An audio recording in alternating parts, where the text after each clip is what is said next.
As we know, Nvidia is the picture of AI, right? They do the best chips, and they have brought that company from literally nothing to what it is today. And my hat's off to the management. It's amazing, incredible. What a story, right? And this is American ingenuity. This is why the world's funds and capital flows to this country. This is exactly why, right?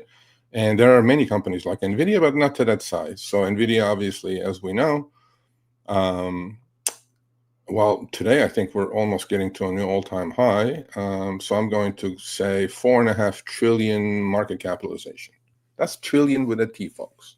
Okay, think about it. One single stock, and it's the top, obviously, in the top stock in the S&P 500, because S&P 500 is a market cap weighted index, and it blows my mind, right? I mean, it's just amazing, absolutely amazing. If you've been in Nvidia over the last, I mean, it had some nasty corrections, obviously.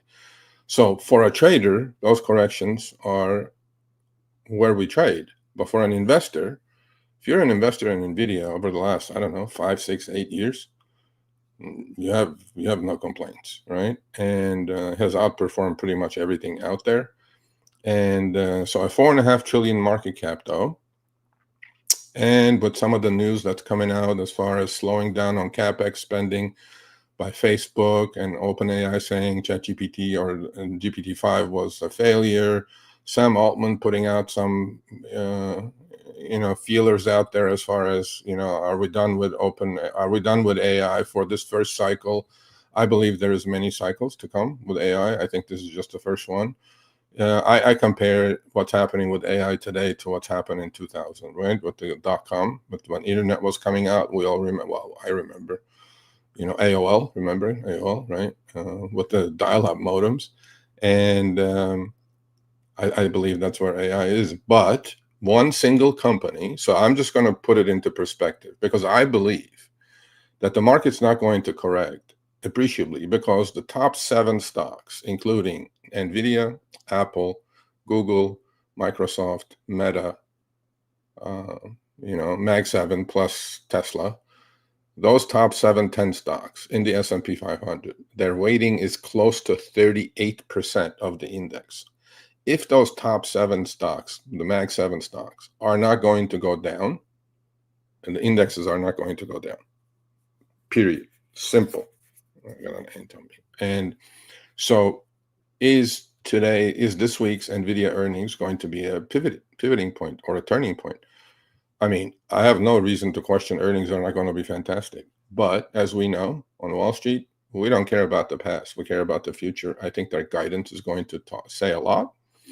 And but there are some cracks that I'm seeing in these nosebleed stocks. Nvidia is not one, at least to have earnings to support it, or earnings are coming through.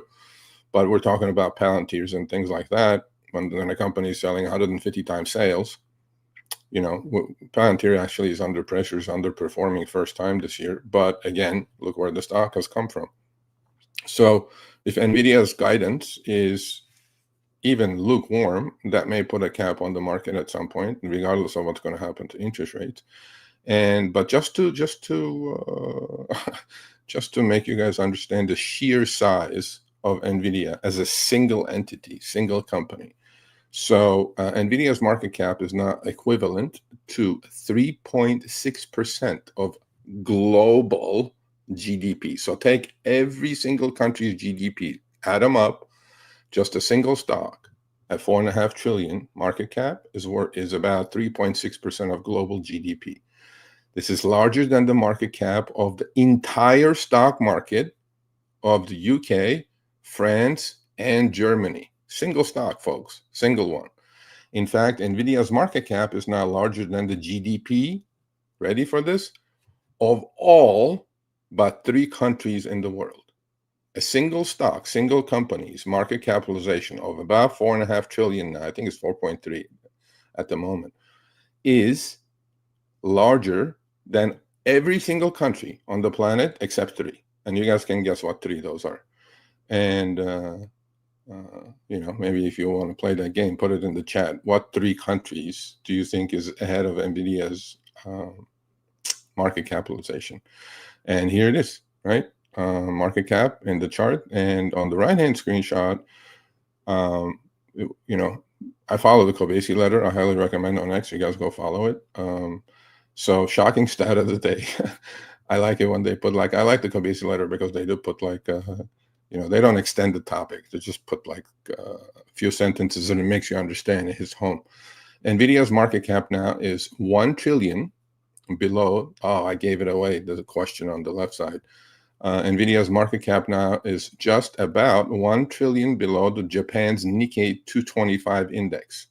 Okay, this whole stock market. We know it's larger than the UK, France, Germany by itself. The Japanese stock market is the second largest in the world behind the United States, for sure. So, well, I'm giving away now the answer from the left side. Dang it. And this means Nvidia is larger than the United Kingdom, China, and Canada's entire stock markets. Single company. Now, some of you may say, this is the tulip of all tulips. Things are going to crash. I'm not that pessimistic. I'm a glass half full kind of a person. Some of you may be glass half empty. If you try to pick a top on Nvidia over the last God knows how many years, you're just going to get your face ripped. I mean, look, they had some massive corrections. I'm not saying it doesn't. But the timing of that's when it comes trading experience, obviously, you know, reading the tea leaves correctly. But I think this Wednesday's earnings is as big as it could be for market direction and Nvidia direction coming up. And so obviously we're going to follow that very closely. This comes as Nvidia's market value has doubled over the last 16 months to 4.3 trillion. What do you folks think? Does Nvidia deserve to be a 4.3 or not? Today it's up another 4. I think it's 4.5 trillion market cap. Do you guys think so? Do you guys think this AI revolution is in the first couple of innings of the game, or is it in the 5th inning, 6th inning? Look, unquestionable, management makes a huge difference. Nvidia was able to pivot from GPUs, right? They used to make gaming chips, right? Chipsets. Well, they saw what's coming and they pivoted the company, and AMD did to a certain point. And I don't think there's a coincidence that the CEO of AMD and the CEO of Nvidia are cousins, I think, right? So what a family, huh? Wow. The queen and the king of AI chips.